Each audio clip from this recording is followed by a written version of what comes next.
అండి, ఎలా ఉన్నారు? ఏం చేస్తున్నారు? నేనైతే ఇంటికొచ్చేసాను. నిన్న సాయంత్రం వచ్చాననమాట. ఇంకా మా నానమ్మ పెద్ద కార్యం అయితే నిన్న అయిపోయిందండి. ఇంక ఈవినింగ్ దీపాలు పెట్టే టైంకి ఆడపడుచులు ఎవరు ఉండకూడదు కదా ఇంట్లో.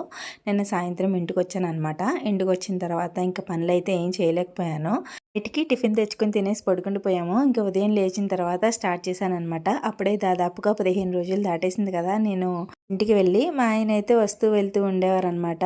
ఇంకా మరీ వరస్ట్గా అయితే ఏం లేదు, కానీ ఇంటి చుట్టూరు వర్షం పడటంతో మొక్కలవి మలిచిపోయి ఇల్లంతా కొంచెం చిరాగ్గా అనిపించింది. అదంతా క్లీన్ చేసుకుంటే కానీ వంట కూడా చేయబుద్ధి అయ్యేదని చెప్పి ఫస్ట్ అయితే ఇల్లుని క్లీన్ చేసేసాను. ఇంటి చుట్టూరు మొక్కలవి పీకేసి బయట చుట్టూరు శుభ్రం చేసుకుని తర్వాత లోపలికి వచ్చి వంటగది అంతా శుభ్రంగా క్లీన్ చేసుకుని ఇప్పుడు వంట చేయడం స్టార్ట్ చేశాను. మా లక్కోడేమో ఆకలి ఆకలి అంటుంది. ఇంక వంట అయిపోయిన తర్వాత ఫస్ట్ మా లక్కోడికే తినిపించేశాను. ఏది ఏమైనా మన రొటీన్ లైఫ్ మామూలే కదండి, ఆడవాళ్ళకి తప్పదు.